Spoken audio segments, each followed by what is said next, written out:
is Cherie Spencer. I'm the Chief Nursing Officer at St. Anthony Hospital in Chicago.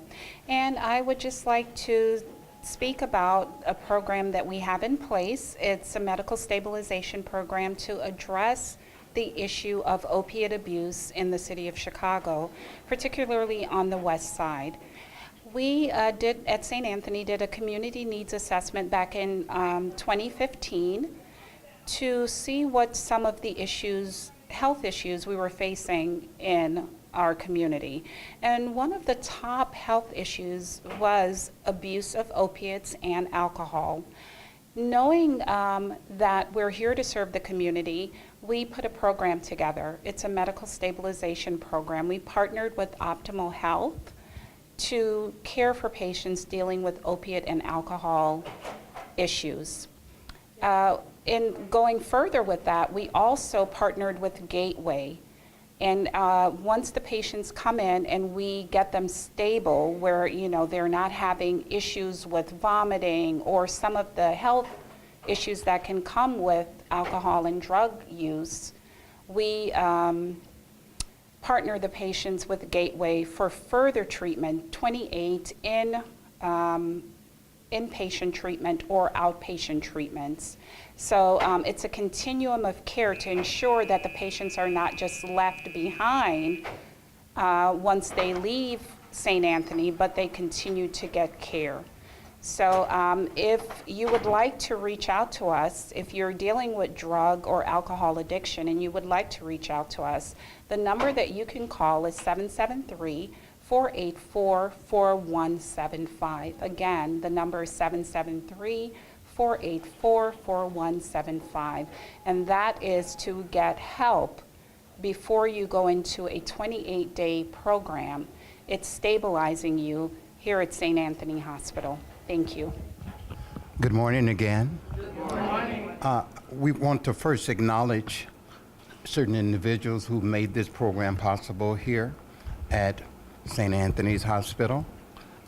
First and foremost, I'd like to acknowledge the CNO here for St. Anthony's Hospital.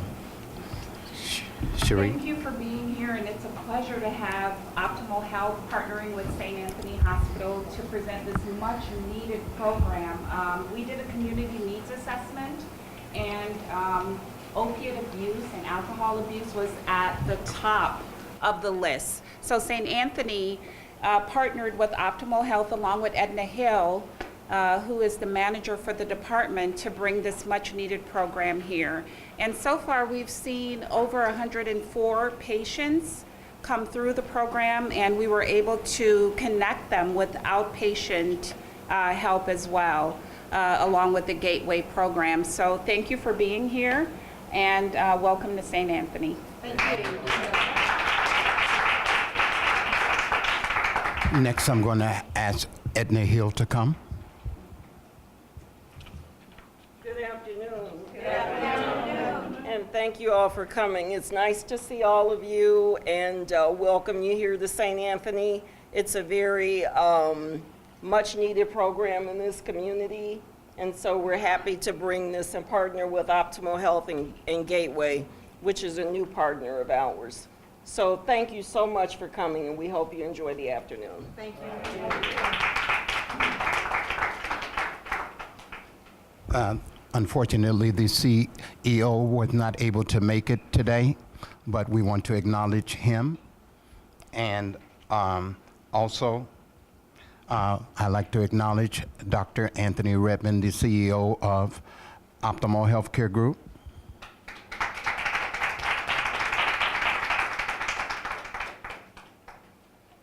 So glad to see that everyone came out. As you well know, addiction, one man said this, that everyone on the globe, his name is Dr. Glasser, he said everyone on the globe has an addiction. Well, I don't believe that, but I do believe that there is a segment of our population that's reeling from the problematic use of drugs and alcohol.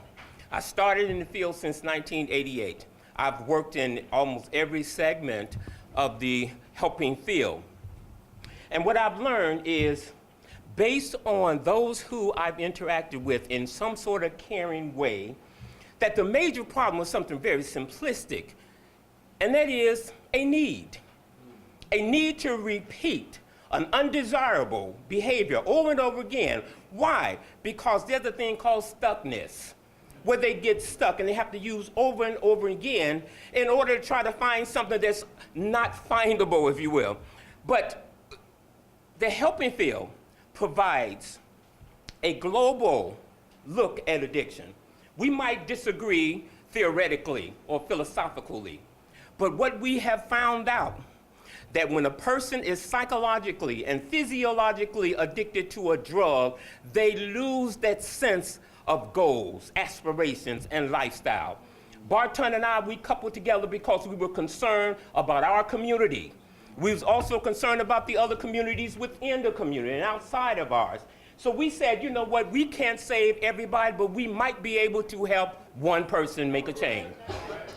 A note that, that's gratifying to me is that some of the people that we've helped in the field, I've been doing this since 1988, some of them are now CEOs over programs. Some of them are doctors, as I became one, which I had my challenge with addiction. So I know, I'm just not talking about something I read about. I'm talking about something I know about. I'm talking about something that I feel about. I'm talking about something that a person can change if they make their mind up to change. What we want to offer is the gateway. I'm not going to talk a lot about it because the presenter will, but the medical stabilization service provides an open door for someone to come and stop physically hurting. You know what? It is difficult to sit and listen to someone talk about theoretical and perspectives, and they're aching in their bones, and they have diarrhea. How can a person, and lacrimation, that means the running of the eyes. How can a person continue to sit and listen to that and they're hurting? So this is what the medical stabilization program does. It provides a way for them to stop hurting physically so they can get some help psychologically and emotionally that may change their lives, their family lives, and others. That's why we're here. And I'm glad to see each of you, and I hope that you partner with us as we partner with St. Anthony to provide services to needed population. Thank you so much. Thank you.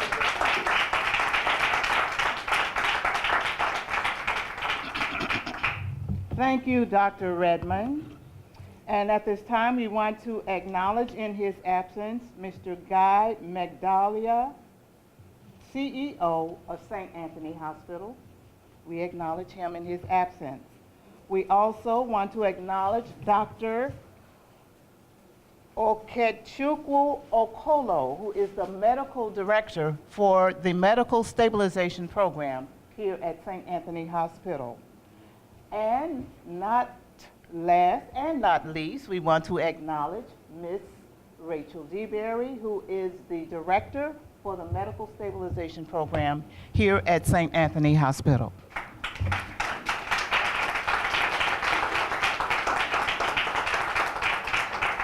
Hello, and good afternoon, everyone.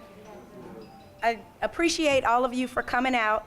I've been able to physically come out to some of your organizations and meet you and share what we have to offer here at St. Anthony's. Dr. Redmond touched on it, and the speaker will continue to let you know more about medical stabilization. Just want to say again, thank you, and we appreciate your support.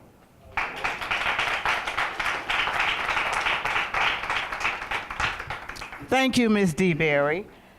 And at this time, we want to introduce to you our speaker for today, the presenter who will elaborate more on medical stabilization, the role of medical stabilization in the community. Yes, we have a lot of knowledge we've gained over the years and over our experiences. We want to hear what someone else has to add to what we have. That's how we grow, we build, and we have more to offer. So at this time, we invite Dr. Cindy Davis.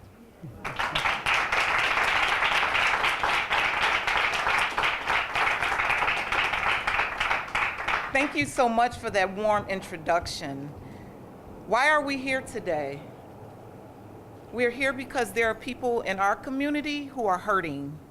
We're here today because the opiate epidemic is out of control, and it has crossed all demographics, all races, all genders, and it has affected our community in a way that is hurting to us who consider ourselves healthy. So we are here today because we want to shed a light on what we can do as helping professions to help people come out of the hurt that they are in.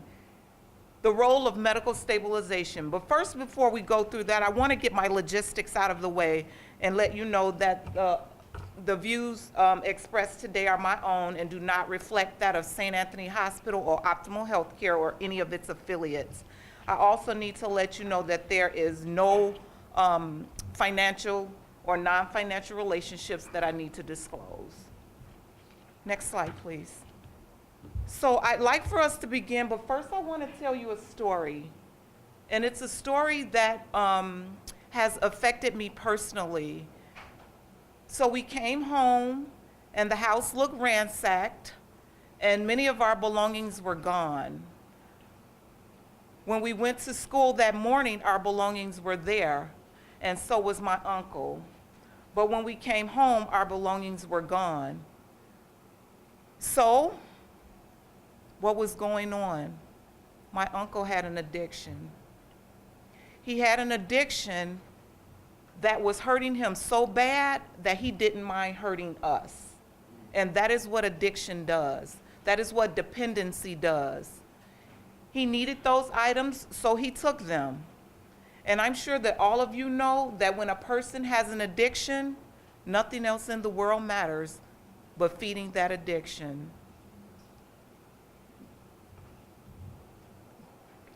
Please advance. The first thing that we're going to do, and I dedicate actually this conversation, I'm not going to call it a lecture, I dedicate this conversation to my uncle because through his addiction, I learned to see his hurt, but I also saw him overcome, and that's the most important thing. How did he overcome? First, he needed to be stabilized. When we think about the word stabilization, the first thing we need to think about is that something is unsteady, and something needs to be made solid, and something needs to be made whole. So first, we're going to explore the meaning of medical stabilization. But before we can even do that, we need to talk about what substance abuse really is. First, by a show of hands, can I get an idea of who I have in the room? How many are addictions counselors? Okay, how many are social workers? How many are doctors? Okay, tell me, what do some of you all do, if you don't mind sharing? We work at a couple methadone clinics and for a community organization, Brad Giving Choices. Yes. We have some patients who are on opiate maintenance medication. Okay, what made you come out today? Well, it was an opportunity just to hear the momentum of what's taking place. Yes. To overcome this horrific problem that we have. And it is horrific. That's the absolute best word we can use right now. Okay, anyone else willing to share? Yes. My name is Mary. I'm a manager of the night ministry. Hi, Mary. Hello, thank you for having me. So we reach out to the homeless through a variety of means, and we're always looking for more resources to connect them regarding substance abuse because it is a very common problem. Absolutely. What made you come out today? The desire to really learn more and just be more connected with the community because right now our resources are lacking. Yes. And Mary, how long have you been doing this? I've been only with the night ministry for about 6 months. Okay. All right. I hope you get something that will help you in your venture to help others. Yes. So substance abuse, what is it and why? Why is medical stabilization needed? Substance abuse, as we all know, it's almost like second nature. We know that substance abuse refers to those who use harmful or hazardous substances. And the World Health Organization includes alcohol and illicit drugs. But when we go through this conversation today, we're going to find that all of the drugs that are being used today, especially in the opiate family, are not necessarily illegal. Some of them are prescription. And our population of users is getting younger and younger. What does that tell us? That tells us that the world out there is a world where people are hurting, and they're hurting at younger and younger ages. So if we could catch them in the pit of where they are before they become full adults, hopefully we can change a life. Substance abuse not only affects the person who's using, but it affects everyone around them. If they're able to sustain a job, it even affects their coworkers, because guess what? There's someone who's looking out for them, who's hoping they can catch them and stop them from hurting. If we want to throw any statistics out, the World Health Organization lets us know that there are 230 million people, or 1 in every 20 adults. But that is in 2010. We know that if we bring it up to date, it's probably less than that. I mean more than that, as far as 1 in 20 who have used illicit drugs in their lifetime. There are only 1.7 beds per 100,000 people. That lets you know right there that there's a lacking. And when we talk about medical stabilization, that's only the front door to getting them to the treatment that they need. So let's first acknowledge that, can everybody see past me so that you can kind of get a view for yourself? But we need to first acknowledge that substance abuse, no matter what the substance is a growing problem, which contributes to illness and the breakdown of the human body. Because a lot of the drugs affect the central nervous system.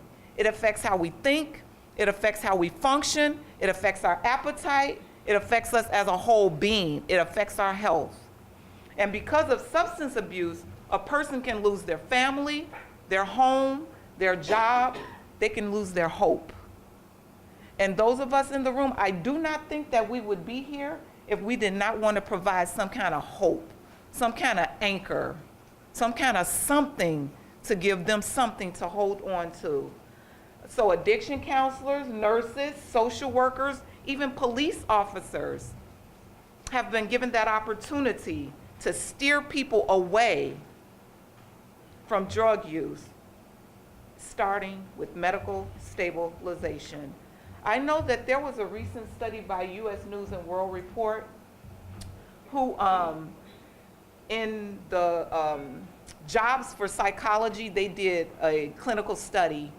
And when they looked at people in helping professions, behavior disorder counselors was the #1 social work job on the trajectory.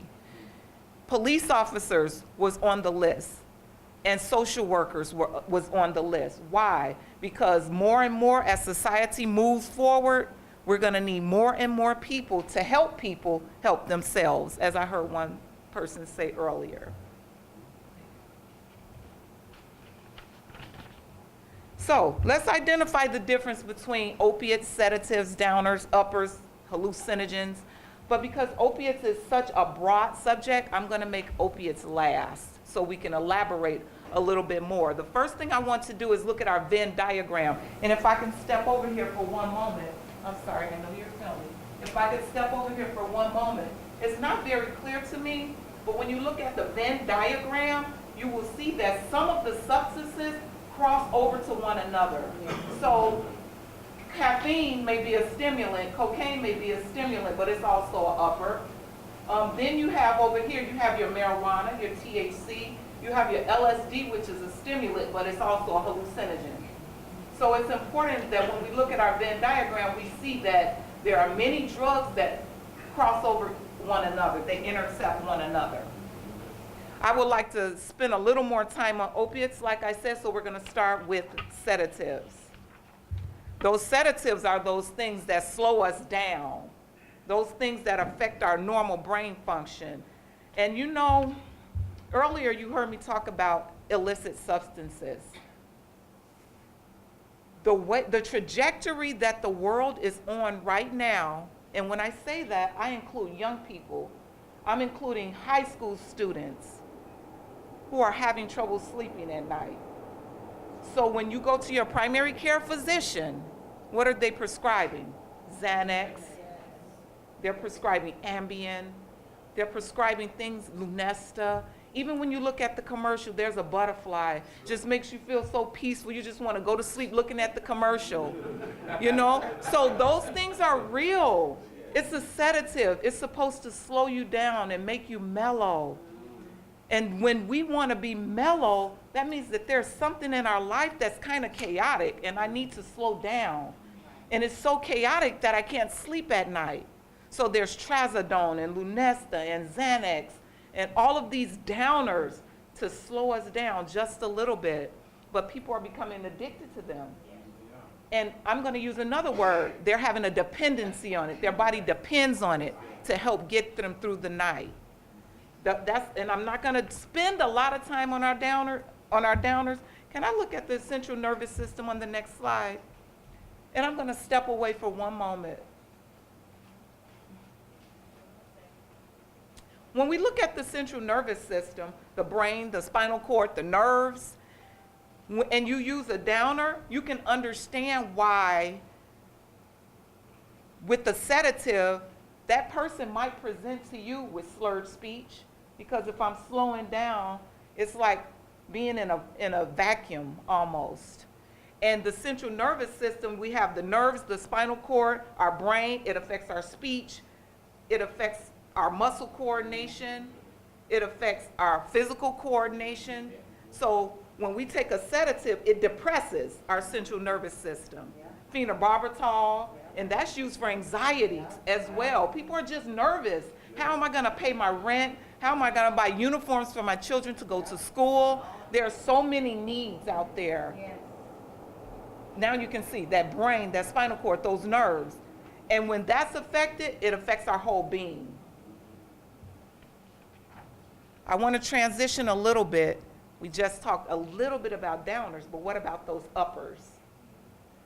I work in a facility with women who are having children, maternal infant health, maternal child care. And one thing that I've noticed is that there's in my other life, I'll put it that way, I call everything a spirit or a being of depression. And it's sitting on society. And some of us are in a helping profession, and sometimes we allow it to sit on us because we take on the nature of those we work with. How many agree with that? Yes. So that means that we need to have people in our lives who help keep us motivated, who help keep us going, who help keep us lifted. We have to stay healthy ourselves in order to be a helping profession. Yes. How many heard psychologists need psychologists, social workers need social workers? We all need somebody to lean on. That's an old saying, but it's a real saying. There are days when I leave work and I say, I'm going home to my real job. Why? Because my real job is taking care of my family, taking care of my children, taking care of my home. When I walk into the hospital, I say, I'm just here to work. But at home is my real job.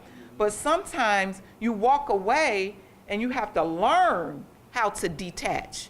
You have to learn how to leave the job at the job.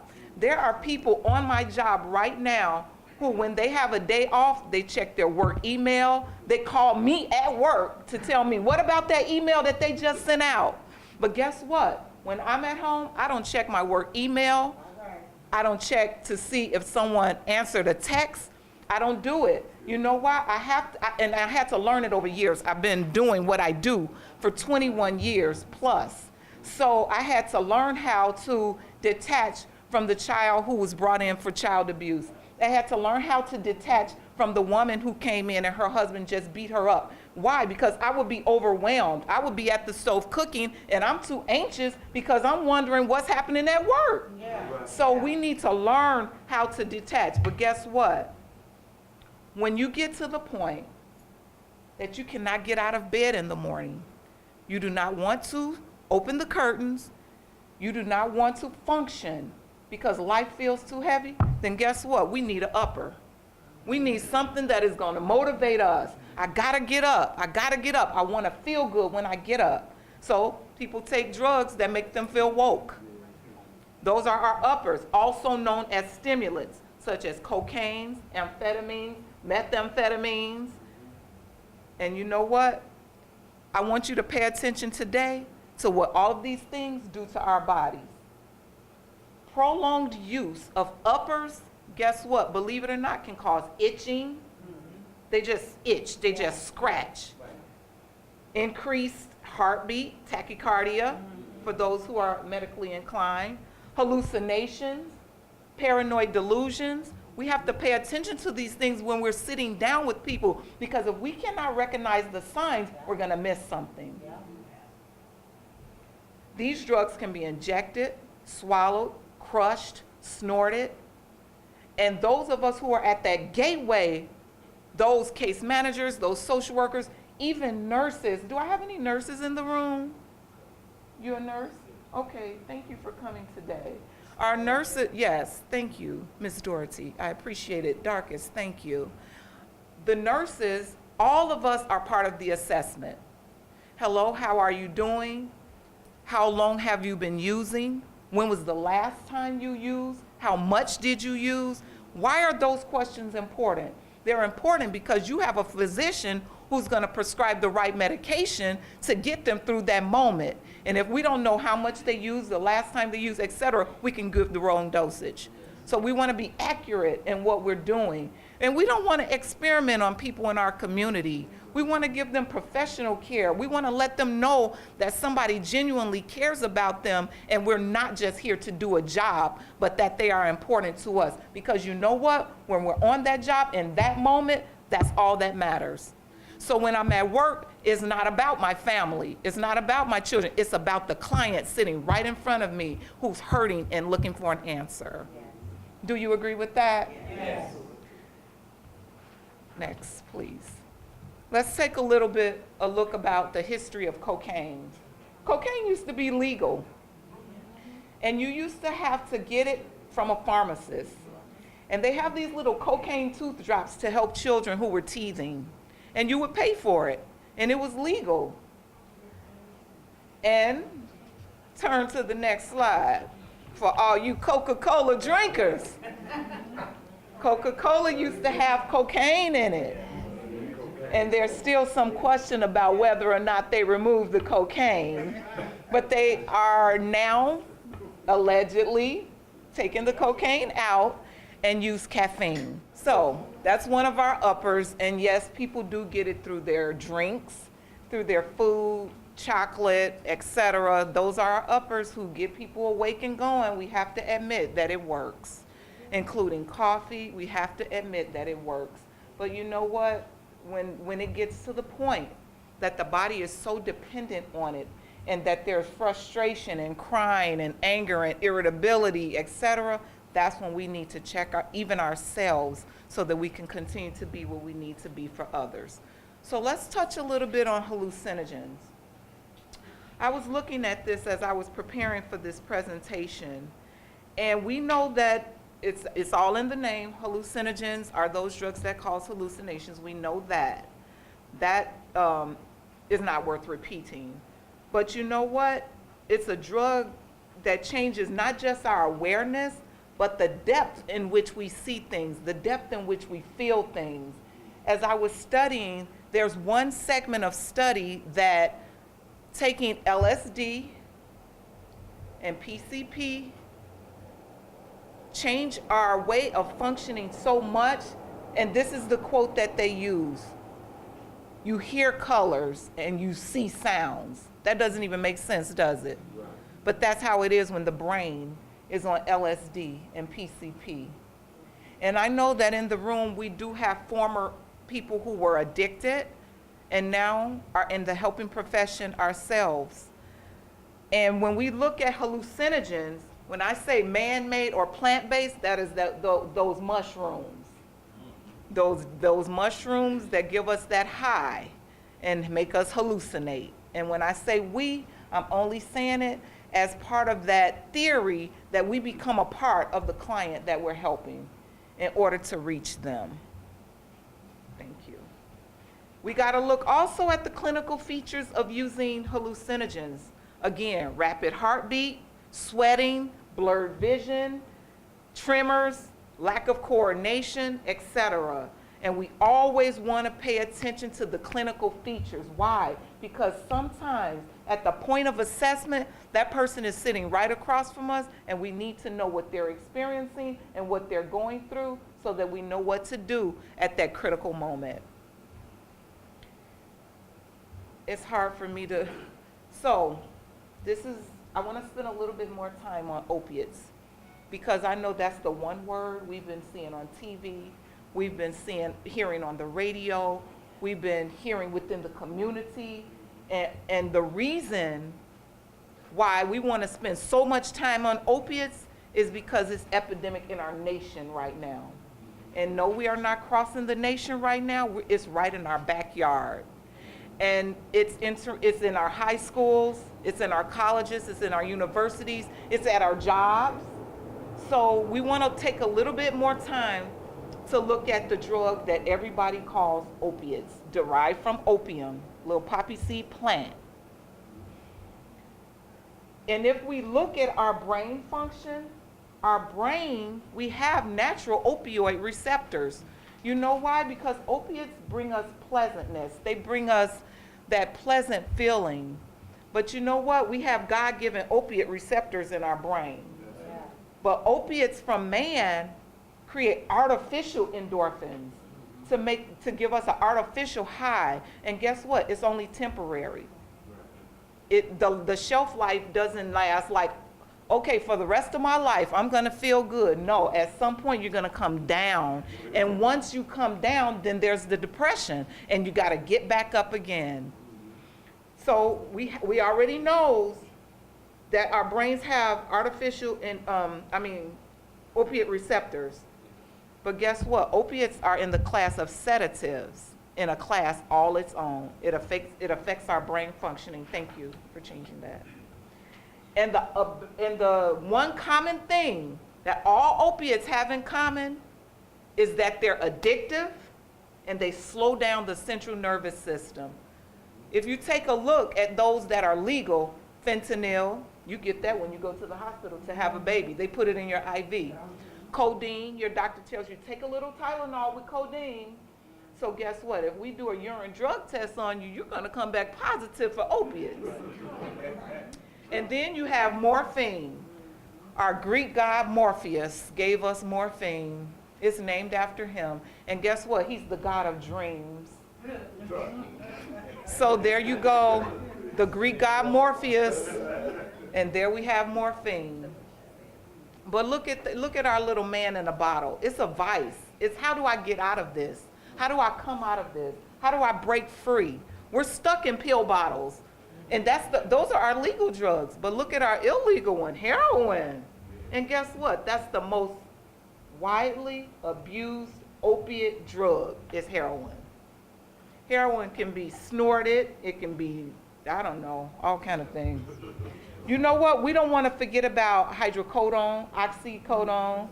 You know, we don't want to forget about those opiates either, because some of them are prescription and people are getting high on prescription drugs.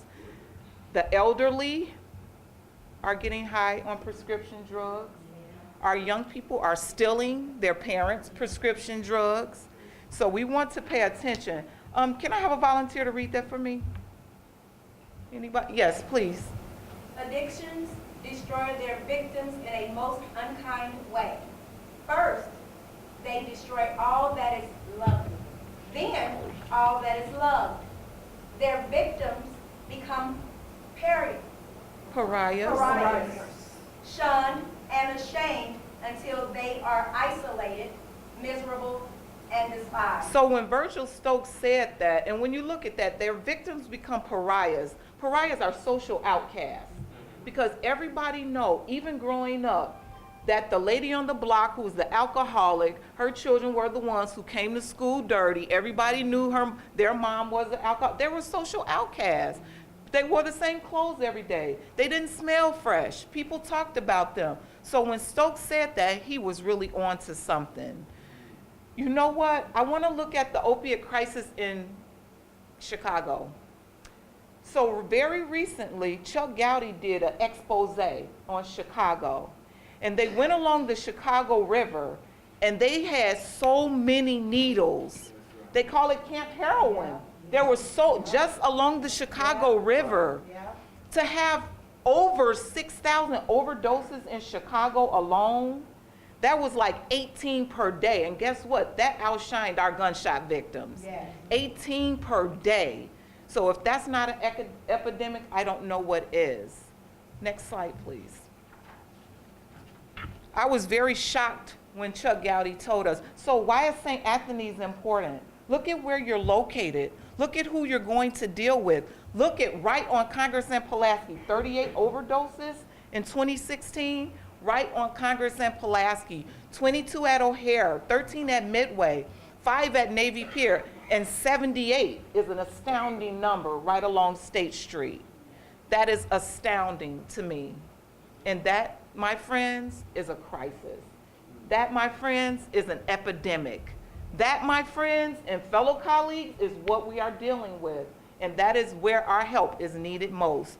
It's gotten to the point now that the mayor said he's installing sharps containers in upscale restaurants. They already have them at O'Hare. They already have them at Midway. Now they're putting them in restaurants and grocery stores because people are finding ways to get high and to shoot up in very common facilities. What is being done for opioid overdoses? And this is where our police officers really kind of take the helm. But what has happened now that there's kind of been a turn, Narcan used to be in needle form only. Narcan is now in meltable tablets. It's in a nasal spray. It's in a little, you take a little breath freshener. They make them in little forms. And they call it the opioid antidote. What do opioids do to our body? It depresses our respiratory system. It makes us stop breathing. But when we give that Narcan, it reverses the effects. But guess what? Sometimes you need more than one dose because opioids are so overpowering that sometimes the Narcan is not the only, it's just not one shot and that person is filled. And then we have Suboxone. It's a prescription medication useful during detox, so you might come in touch with that sometimes. I don't know a lot of facilities that use it. We'll talk a little bit about methadone later because it was one of the most highly regulated by the FDA, approved to treat opioid addiction. And we all know that it's a temporary fix for a very long-term problem. So I told you we would talk a little bit about methadone. And according to the U.S. Department of Health and Human Services, methadone is the most frequently used agent for treating opioid overdose or maintenance. So if we want to take someone off of illicit substances such as heroin, methadone is a synthetic form of an opioid. And it grew in popularity since the 40s. But it was the FDA approved treatment method. Renee, if you could go to, because we have helping professions in the room, and as I was sharing with one social worker when I first came in, when we come into a session like this, because we do this for a living, when we come, we want to walk away knowing something that we did not know before. Because all of us can study, all of us can read, all of us work with people every day, but we want to walk away feeling like I learned something today. So what are some practical and concrete ways that we can kind of help in the healing and recovery process as we go back to our jobs and we go back to our facilities and we go back to what we do for a living? And this includes knowing the signs and symptoms of substance abuse withdrawal. We see the young man there, headache, hungry, sweaty, confused, but we also have to pay attention to anxiety, whether real or not. We have to pay attention to shakiness. We have to pay attention to them being sweaty and cold. Their bodily functions are out of control, sometimes diarrhea, as we heard Dr. Redmond say earlier. We have to look at rhinitis, which is a runny nose. We have to pay attention to insomnia and sadness that they might describe to us. And the reason we need to pay attention to these symptoms is because there are times when people are gonna sit right before us and present with these very symptoms. So we wanna talk about mood changes, glazed eyes, and that's only to name a few, because everybody's symptoms are different. So for the nurses in the room, those of you who will monitor those vital signs, make sure that person's heartbeat is in control, assist with activities of daily living. And you know what, we looked a little bit at a Venn diagram earlier of our drugs, but if we look at the Venn diagram of the helping professions, some of what we do interfolds with one another. And I like to call it interdisciplinary as opposed to multidisciplinary, because when you talk about interdisciplinary help, that means the disciplines are helping one another help the person. So assisting with activities of daily living, preparing that patient for longer term treatment, because medical stabilization is simply detox. It's taking that first step toward a road of recovery. I encourage the nurses to stay positive in their role, the social workers, the case managers, no matter what the role is that you play, addictions counselors, stay positive in your role, because there are times when what we do can become very depressing. And there are some ministers who help people in their roles as well. Are there any ministers in the room? Yeah? Okay, good. So you have a role to play as well, because what you're doing is introducing them, because there are many, many programs who still use the 12 steps. And when you're a minister, you can tell them about one step. You can help them begin to identify which higher power that can really help them with that addiction. So that's a very important role for ministers. And one quote that I like to use by Benjamin Sayens is, telling my clients, if you can quit for a day, you can quit for a lifetime. And sometimes that's hard to believe when you're in the barrels of your addiction. But if you can keep saying it until they feel it and help them through that very, very critical moment, and that very critical moment is when they first walk through the door and say, you know what, I admit I have a problem and I need help. What is the research saying right now? Sometimes we don't really want to know what research is saying. We don't want to know what the books are saying, but guess what? People are studying this every day so we can find better ways to help people. And one drug that we are going to talk about in the research is a drug that is sometimes overlooked. Yet, caffeine is the most commonly used drug in the world. Caffeine is in our Red Bull, it's in our energy drinks, and guess what? That's what people reach for a lot. I see some guilty faces in the room. But you know what? Caffeine has health problems associated with it as well. I'm not here to judge. I'm not here to judge. And the World Health Organization recognizes caffeine as a clinical disorder. Guess what? Because when you don't have that cup of coffee in the morning, you're shaking, you're at work, you're irritated, just put it on my desk and walk out of my office and close my door. That's the way caffeine affects us. Headache, fatigue, depressed mood, poor concentration. So caffeine might not be talked about a lot, but it is widely used. The research is also taking a look at opiates right now. And we discussed opiates earlier, and we know that research is noting that there's an unprecedented elevation in the use of opiates. And it's mostly associated with opioid pain relief, prescription drugs, as we talked about earlier. The one thing we want to do is recap a little bit. Let's review. What is medical stabilization?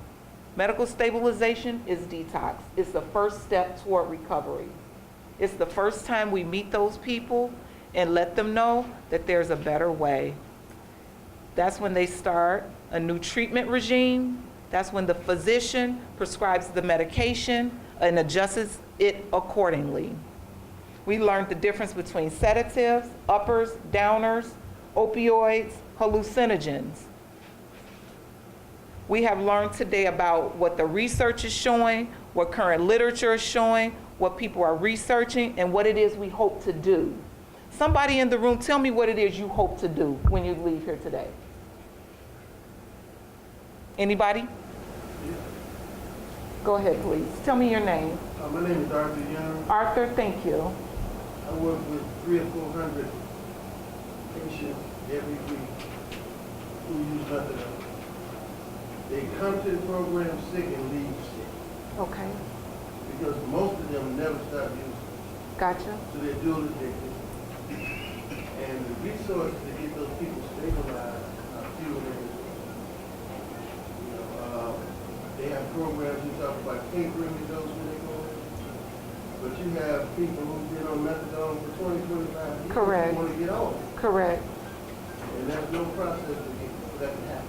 And you use the word dual, and it's not just dual addiction, there's also dual diagnosis. So we have some of the people who are using who also have psychiatric diagnosis. So we're not just dealing with their addiction, we're dealing with their psychosis, we're dealing with their schizophrenia, we're dealing with their bipolar disease. So that is important as well. I saw another hand over here.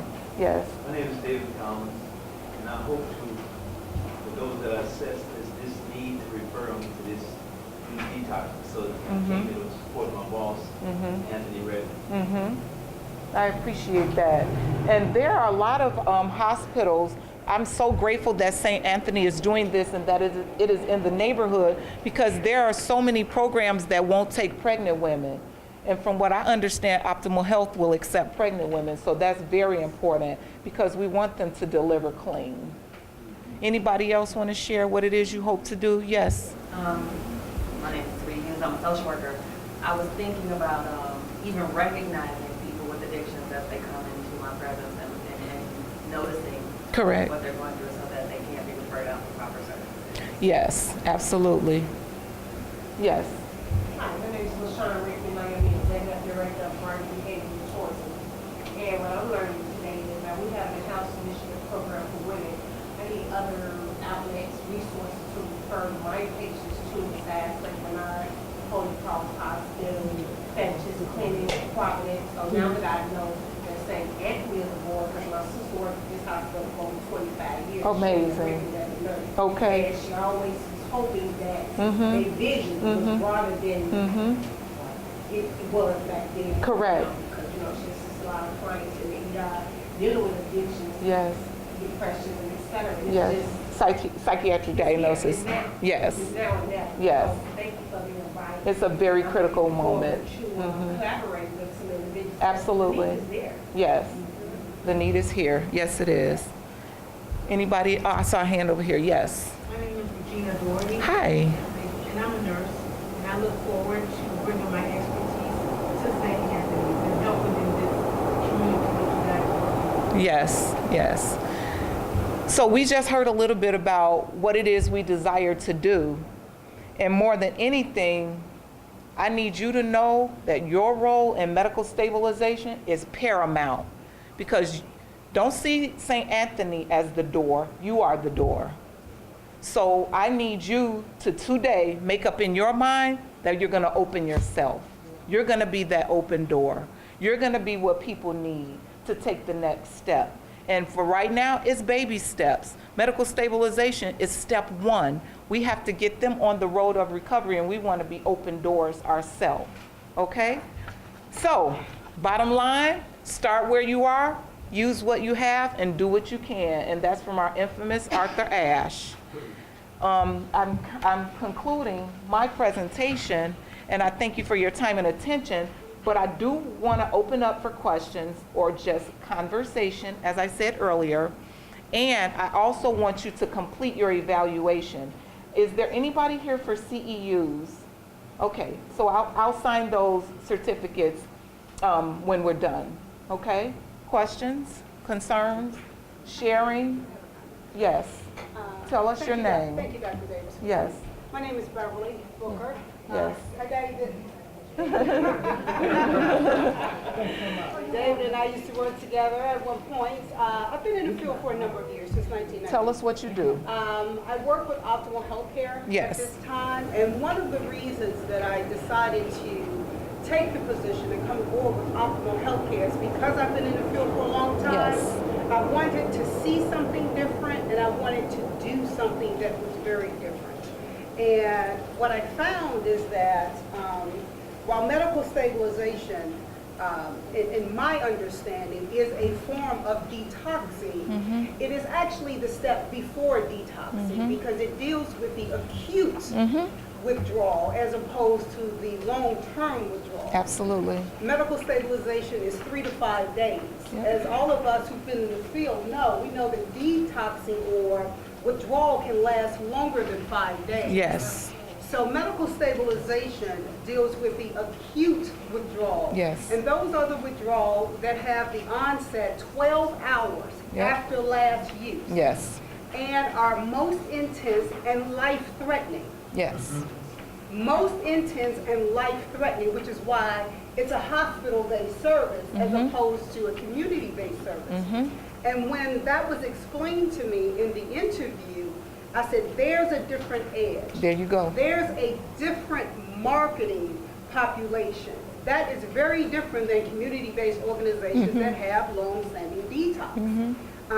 And that was the piece that was interesting to me, Dr. Davis, and that's why I turned down the position to come and work for Optimal Healthcare because I liked the energy, I liked the staff, and I liked what they were doing and where they were going with it. And sometimes with, and oftentimes with medical stabilization, and we say medical because sometimes it takes medicine to get them where they need to be.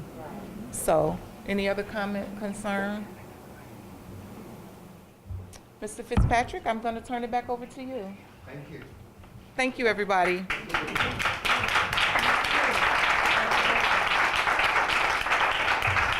Wow. We really received a wealth of information. Let's give her another hand clap.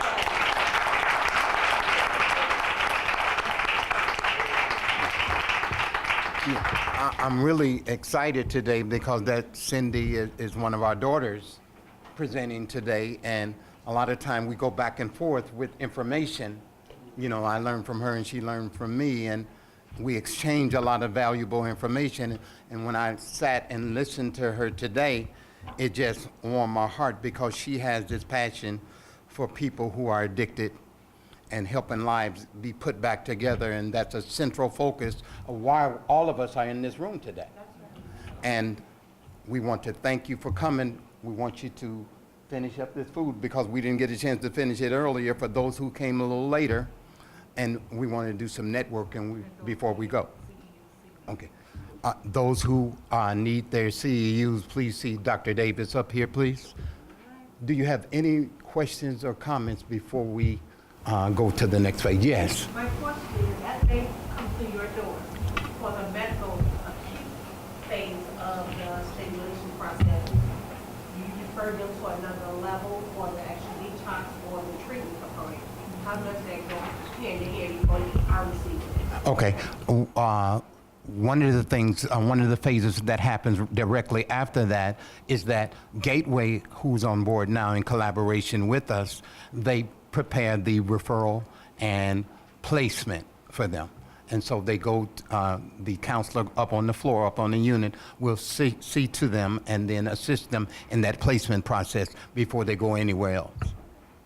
Okay, that's a very critical part, that placement area. Yes.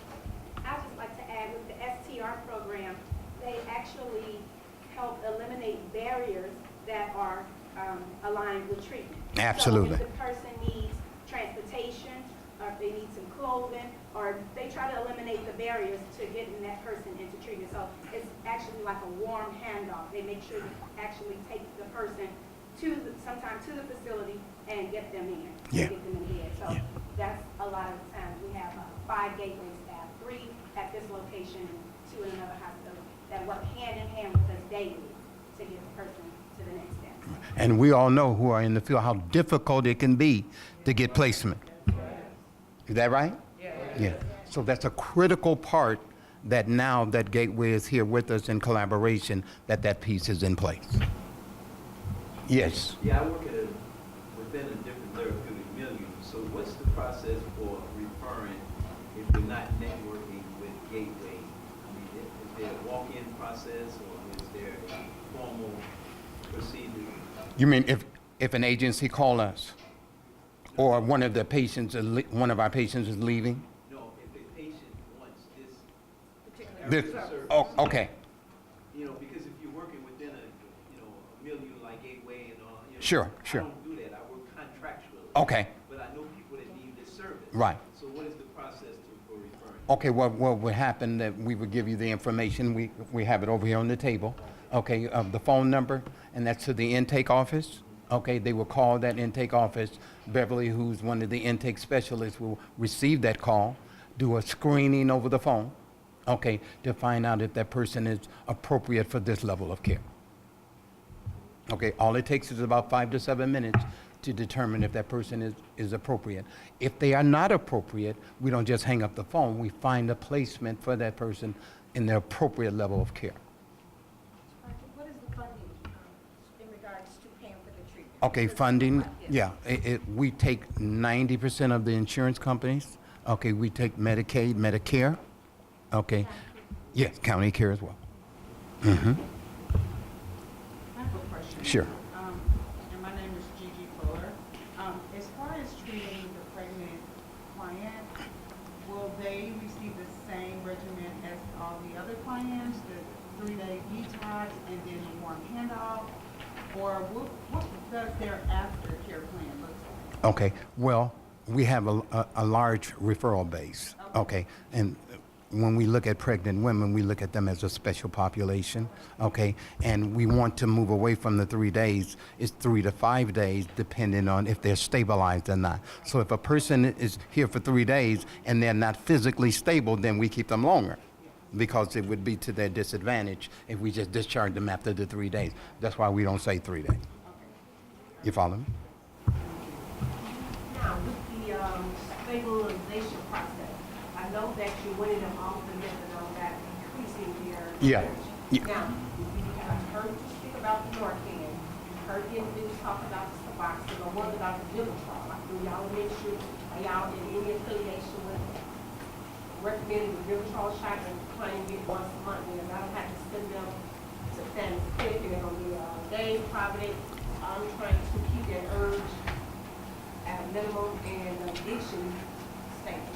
Okay. No, we do not administer that, but some of the agencies that we would refer them to would probably have that in place. Thank you. Okay. Someone else?